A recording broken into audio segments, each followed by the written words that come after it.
تو وَإِلَىٰ عَادٍ أَخَاهُمْ هُودًا قَالَ يَا قَوْمِ اعْبُدُوا اللَّهَ، میری قوم اللہ کی عبادت کرو، مَا لَكُم مِّنْ إِلَٰهٍ غَيْرُهُ، اللہ کے سوا کوئی معبود نہیں ہے، إِنْ أَنْتُمْ إِلَّا مُفْتَرُونَ، تم نرے جھوٹ بولتے ہو، جھوٹ گھڑتے ہو۔ یا قوم لا اسألکم علیہ اجرا، اے میری قوم میں تم سے اس تبلیغ پر کوئی پیسے نہیں مانگتا، پوری قوم سے ٹکر لے کر ایک دعوت دے رہا ہوں تو کچھ تو بات کو سن لو۔ ان اجری الا علی الذی فطرنی، میری اجرت اس ذات پر ہے جس نے مجھے پیدا کیا۔ افلا تعقلون، عقل سے کام کیوں نہیں لیتے؟ دیکھو کیسی صاف دعوت ہے پیغمبروں کی، کوئی کنفیوژن نہیں، بالکل صاف ستھری سی دعوت جو فطرت کو اپیل کرتی ہے۔ وَيَا قَوْمِ اسْتَغْفِرُوا رَبَّكُمْ، اے میری قوم اپنے رب سے گناہوں کی معافی مانگ لو، ثُمَّ تُوبُوا إِلَيْهِ، پھر اسی کی طرف متوجہ رہو۔ يُرْسِلِ السَّمَاءَ عَلَيْكُمْ مِدْرَارًا، آسمان سے برکت والی موسلا دھار بارشیں برسائے گا۔ وَيَزِدْكُمْ قُوَّةً إِلَىٰ قُوَّتِكُمْ، جتنے طاقتور ہونا اور طاقتور بنا دے گا، اور پاور دے دے گا تمہیں، اور مجرم بن کے میری دعوت کو ٹھکرانے کی کوشش مت کرو۔ قوم جواب میں کہتی ہے یا ہود ما جیتنا ببینہ، کوئی دلیل نہیں ہے تیرے پاس باتوں کی، کوئی لاجک نہیں بنتی۔ ٹی وی میں دیکھا ہوگا آپ نے پروگرام، جو اینکر جب اپنی مرضی چلانا چاہتا ہے نا تو سامنے والے کے دلائل کو کیسے گھما دیتا ہے نا، پالیسی ہوتی ہے نا ٹی وی چینلز کی کہ اس کو پروموٹ کرنا ہے، اس کو کیا کرنا ہے، پیچھے رکھنا ہے، خام خام اس کی بات کو گھما کے۔ تو یہی ہوتا ہے جب بھی باطل کا انکار ہوتا ہے، اس کے تمام دلائل کو گھما دو اور جو غلط چیز ہے اس کو آگے لے آؤ۔ تو وہ بھی کہنے لگے ما جیتنا ببینہ، پتہ نہیں کیا دلیل ہے، دلیل تو کوئی ہے نہیں۔ وما نحن بتارک آلہتنا عن قولک، ہم اپنے خداؤں کو تیرے کہنے سے نہیں چھوڑ سکتے۔ وما نحن لک بمؤمنین، اور نہ ہم تجھ پر ایمان لانے والے ہیں۔ ان نقول الا تراک بعض آلہتنا بسوء، اصل میں تو ہمارے بتوں کے خلاف بولتا رہتا ہے تو ان بتوں نے تجھے کچھ کر دیا ہے۔ یعنی پوری قوم ایک طرف جا رہی ہے، تو خام خامے پوری قوم سے کیا کر رہا ہے، ٹکر لے کے اپنی زندگی خراب کر رہا ہے معاذ اللہ، تو یہ ان بتوں کی بددعا لگ گئی ہے تجھے۔ یہ کیا ہو گیا ہے؟ جیسے میں عاملوں کے خلاف بولتا رہتا ہوں نا، بولتا رہتا ہوں تو کوئی بھی ذرا سا مسئلہ کہتے ہیں کسی عامل نے کچھ کر دیا ہوگا، حالانکہ میرے ساتھ اللہ کا فضل ہے، مسئلے ویسے بھی نہیں ہوتے، اللہ کا بڑا فضل ہے، اللہ نے بڑی ستاری کا معاملہ بھی کیا ہوا ہے اور غفاری کا معاملہ بھی ایسا لگتا ہے کہ کیا ہوا ہے، سارے کام اللہ کا فضل ہے۔ پریشانیاں تو ہر ایک کو آتی ہیں، تو میں کہتا ہوں یہ جن دو چار جن بھیج دیں یار، 10 لاکھ جنات ہیں، 18 لاکھ جلا دیے، 25 لاکھ یہ کر دیے، تو ایک آدھ ہماری طرف بھیج کے ہم کو اٹھوا لیں یار۔ تو انہوں نے کیا کہا کہ یہ ہمارے بتوں کے خلاف بولتا رہتا ہے۔ اب آپ یہ نہیں کہ میں عاملوں کو بتوں سے ملا رہا ہوں، اتنے برے نہیں ہوتے کہ بت پرست نہیں ہوتے وہ، مگر سیدھے بھی نہیں ہوتے، اتنے اچھے بھی نہیں ہوتے جتنے نظر آ رہے ہوتے ہیں۔ ان نقول الا تراک بعض آلہتنا بسوء، تھنکنگ وہی ہے، وہم، شاید کسی نے کچھ کر دیا ہو، شاید کسی نے کچھ کر دیا ہو، تھنکنگ وہی ہے۔ تو وہ بھی کہنے شاید بتوں کے نے کچھ کر دیا ہو۔ قال انی اشہد اللہ، جب انہوں نے تانا دیا نا بتوں نے کچھ کیا ہے، تو ہود علیہ السلام نے کہا میں اللہ کو بھی گواہ بناتا ہوں، واشہدوا، اور تم بھی گواہ رہو، انی بریء مما تشرکون، ان بتوں سے میں بری ہوں، میں ان سے بالکل ڈرتا نہیں ہوں، یہ پتھر کے ہیں، ککھ بھی نہیں کر سکتے۔ کیونکہ انسان ایسے موقع پہ ڈر جاتا ہے نا کہ یار ان بتوں نے کچھ کر دیا، تو سوچتے ہیں یار کر ہی تو نہیں دیا۔ جیسے آپ عامل کے پاس جاؤ، اچھے بھلے ٹھیک ٹھاک، وہ بولے گا جن، آدمی کو وہم ہوتا ہے کہ یار کچھ ہے تو نہیں کہیں، تو نہیں بھی ہوتا، بیمار تو ہو جاتا ہے۔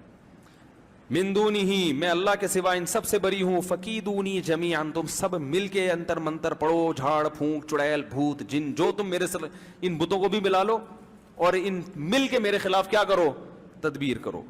انی توکلت علی اللہ ربی و ربکم، میں اعتماد کرتا ہوں اللہ پر جو میرا بھی رب ہے اور تمہارا بھی رب ہے۔ وما من دابۃ الا هو آخذ بناصیتها ان ربی علی صراط مستقیم فإن تولوا، اب بھی میری بات سے اگر اعراض کرتے ہو، فقد ابلغتکم ما ارسلت به الیکم، اللہ کا پیغام میں نے تم تک پہنچا دیا ہے۔ ربی قوما غیرکم، میرا رب تمہیں ہلاک کر کے دوسری قوم پیدا کر دے گا، ولا تضرونہ شیئا، اور تم اس رب کا کچھ بھی بگاڑ نہیں سکتے۔ قرآن کہتا ہے وَلَمَّا جَاءَ أَمْرُنَا، جب ہمارا حکم آیا، دوسرے مقام پہ اللہ نے اس کی تفصیل بیان کی ہے کیسے عذاب آیا۔ فَلَمَّا رَأَوْهُ عَارِضًا مُسْتَقْبِلَ أَوْدِيَتِهِمْ، بادلوں کو دیکھا انہوں نے اپنی بستی کی طرف آتے ہوئے، تو فوراً وہ کہنے لگے هَذَا عَارِضٌ مُمْطِرُنَا، یہ بادل ہے جو ہمیں پر برسے گا. پیغمبر نے کہا نا نا نا, یہ وہ عذاب ہے جس کا تم انتظار کر رہے تھے. تدمر کل شیء بامر ربها, ایسا طوفان آنے والا ہے جو رب کے حکم سے ہر چیز کو اکھاڑ کر پھینک دے گا. سورہ حاقہ میں اللہ نے اس عذاب کی تفصیل بیان کی.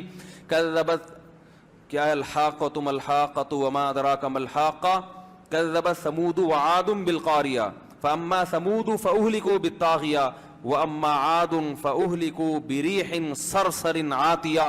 سرکش ہوا, یہ ایک آواز ہوتی ہے نا جس ہوا میں اس کو سرسر کہا جاتا ہے, ہوں کر کے آواز نہیں آ رہی تھی, خطرناک آواز, ایسی آواز والی ہوا. عاتیہ جو سرکش, دیکھو ہوا کیسے سرکش ہوگی, ہوا کا مطلب جو بے لگام ہوا ہو, جو قابو میں نہ آ رہی ہو, جو کسی کی سننے کے لیے تیار نہ ہو, ایسی خطرناک ہوا.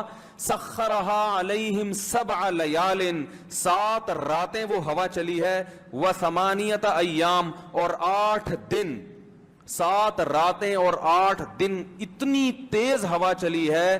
7 لیال و8 ایام حسوما فتر القوم فیہا صرعا.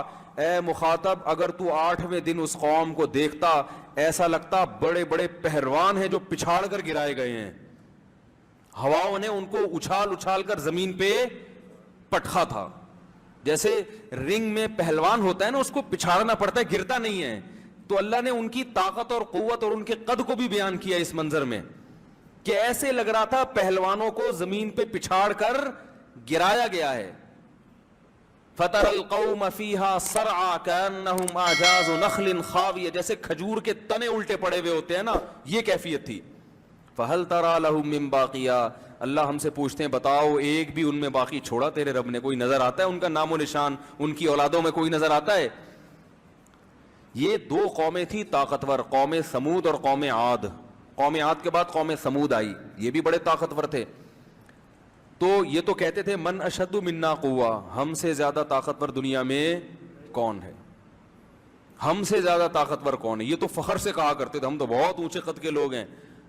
تو ان دونوں قوموں کو اللہ نے, ایک کو آواز سے ہلاک کیا, طاغیہ, زوردار آواز تھی جس سے قوم سمود کے کلیجے پھٹ گئے, فرشتے نے چیخ ماری. اور اس قوم عاد کو کس سے ہلاک کیا؟ ہوا سے. علماء نے اس میں حکمت بیان کی ہے کہ بھائی کسی قوم کو اللہ پانی میں غرق کر رہا ہے, کسی کو زلزلے سے تباہ کر رہا ہے, کسی پہ پتھروں کی بارش ہو رہی ہے, تو ان کو ہوا اور آواز سے کیوں؟ اس کی وجہ یہ بیان کی کہ ان کا دعویٰ تھا ہم بہت پاورفل ہیں, طاقتور ہیں.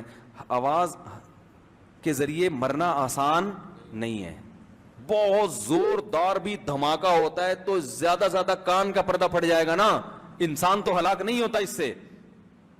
لیکن اللہ نے اپنے عذاب سے بتا دیا کہ تم تو میرے فرشتے کی آواز بھی برداشت نہیں کر سکتے, تو ہم تو تمہیں آواز سے مار دیں. اس کائنات میں ایسی ایسی آوازیں ہیں کہ اگر اللہ ان پہ کنٹرول نہ کرے تو وہ آوازوں سے انسانوں کے کلیجے پھٹ جائیں. اور ہوا بھی بہت ہلکی چیز ہے, تو اللہ نے بتایا تم تو اتنے طاقتور نا جیسے کھجور کے تنوں جیسے, تمہیں تو میری ہوائیں, ہوا کو میں بے لگام کر دوں نا اسی زمین کی, کوئی آسمان سے الگ سے ہوا نہیں بھیجی, اسی زمین کی جو ہوائیں ہیں جو مختلف علاقوں میں گھوم رہی ہیں, جن کا دباؤ کا ایک سسٹم ہے, ایک جگہ دباؤ بڑھتا ہے تو دوسری جگہ وہ جو ہے نا پھیل جاتا ہے, ایسا سسٹم. تو اگر ہم صرف ہوائیں تمہارے اوپر چھوڑ دیں اور اس کو بے لگام کر دیں, یہ ہوا ہی تمہیں تباہ و برباد کرنے کے لیے کافی ہے. تو اللہ کہہ رہا ہے اس نے, ہواؤں نے ان کی قوم کو بھی گرایا زمین پہ اور ان کے مکانات محلات کو کھنڈرات میں تبدیل کر دیا. تدمر کل شیء بامر ربها, رب کے حکم سے ہر چیز کو توڑ پھوڑ کر رکھ دیا اس نے. ایسی خطرناک ہوا اللہ نے قوم عاد پر بھیجی. اللہ فرماتے ہیں وَلَمَّا جَاءَ أَمْرُنَا, جب ہمارا حکم آ گیا, جو دوسرے مقام پہ بیان کیا, نَجَّيْنَا هُودًا, ہم نے ہود علیہ السلام کو بھی بچایا, وَالَّذِينَ آمَنُوا مَعَهُ بِرَحْمَةٍ مِنَّا, اور جو ان کے ساتھ ایمان لائے تھے خاص اپنی رحمت سے ہم نے ان کو بھی بچا لیا. وَنَجَّيْنَاهُمْ مِنْ عَذَابٍ غَلِيظٍ, اور بہت برے عذاب سے ہم نے ان سب کو بچا لیا. پھر آگے اللہ کہتے ہیں وَتِلْكَ عَادٌ, دیکھو یہ تھی قوم عاد. تلکا عربی میں ہاتھ سے اشارے کے وقت کہا جاتا ہے, گویا اللہ قوم عاد ہمارے سامنے لا کے اس کی طاقت اور اس کے ڈائلاگ وہ سب چیزیں ہمارے سامنے لا کر ہاتھ سے گویا اشارہ کر کے یہ بتا رہے ہیں کہ گویا یہ قوم ابھی تمہارے سامنے ہے, یہ طاقت ہے اس کی, اور یہ کھجور کے تنوں کی طرح اوندھے پڑے ہوئے ہیں. اب اللہ گویا اپنے ہاتھ سے اشارہ کریں, وَتِلْكَ عَادٌ, دیکھو یہ ہے قوم عاد, جہدوا بآیات ربہم, انہوں نے اپنے رب کی نشانیوں کا انکار کیا. تو اللہ نے قوم عاد کی طرف اشارہ کیا, وَتِلْكَ عَادٌ, یہ ہے قوم عاد, جہدوا بآیات ربہم, انہوں نے رب کی آیات کی انکار کیا, وَعَصَوْا رُسُلَهُ, پیغمبروں کی نافرمانی کی, وَاتَّبَعُوا أَمْرَ كُلِّ جَبَّارٍ عَنِيدٍ, یہ بہت اہم حصہ ہے اس آیت کا. اور اپنی قوم کے جو وڈیرے بڑے سرکش لوگ تھے نا, جن کے پاس دولت یا حکومت تھی, ان کو فالو کیا پیغمبر کی دعوت کو چھوڑ کر. آپ کسی بھی سیاسی تنظیم میں ہو, ہم منع نہیں کرتے, لیکن اس تنظیم کو خوش کرنے میں, وہاں سے سیٹیں لینے میں, یا وہاں اپنا مقام بنانے میں مذہب کی مخالفت بولو بھائی نہیں کرو. یہ سب ختم ہو جائے گا یہیں پہ, سب یہیں رہ جائے گا. علاقے کے ایس ایچ او سے بنا کے رکھو, مگر دین کی مخالفت بولو بھائی. کسی بڑے سے ایسا تعلق پیدا کرنا کہ اس کی وجہ سے آپ اللہ سے تعلقات خراب ہونا شروع ہو جائیں, یہ چیز انسان کو جہنم کی آگ کی طرف لے کر جاتی ہے. فرعون کے بارے میں قرآن نے کیا کہا, یقدم قومہ یوم القیامہ فاوردہم النار, کہ اپنی قوم کو لے کر آئے گا اور جہنم کی آگ میں پھینکوا دے گا ان کو. کیونکہ قوم نے موسیٰ علیہ السلام کو دیکھا کمزور ہیں, ان کو فالو نہیں کیا. فرعون کو دیکھا پاورفل ہے, اس کو فالو کرنا, فرعون کو فالو کرنا شروع کر دیا. تو ہمیشہ لوگ طاقتور کے پیچھے بھاگتے ہیں, دلیل کے پیچھے نہیں بھاگتے, دلیل کے لحاظ سے نہیں دیکھتے کیا صحیح ہے کیا غلط. تو اللہ تعالیٰ فرماتے ہیں کہ الا ان عادا واتبعوا فی هذه الدنیا لعنہ, فرمایا اس دنیا میں بھی ان پر لعنت ہوئی, ویوم القیامہ, قیامت میں بھی ان پر لعنت ہوگی.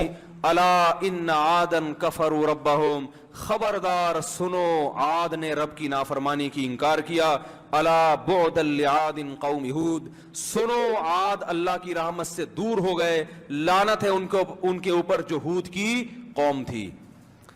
اس جملے کے ساتھ اللہ نے قوم عاد کا واقعہ ختم کیا اور فوراً شروع کر دیا وَإِلَىٰ ثَمُودَ أَخَاهُمْ صَالِحًا, اور قوم عاد کے بعد ہم نے قوم سمود کی طرف بھیجا کس کو, صالح. جب قوم عاد کی طرف حضرت ہود آئے تو انہوں نے نوح علیہ السلام کا واقعہ سنایا, کہا کہ تم سے پہلے کون سی قوم گزری ہے, نوح کی, دیکھو اس کا کیا حشر ہوا تھا.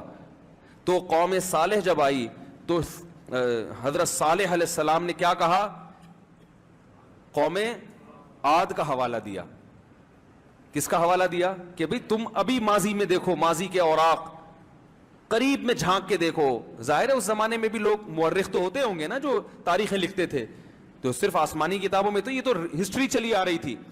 کہا کہ تو اے میری قوم تم دیکھو ابھی تم سے پہلے کون سی قوم گزری ہے, قوم عاد.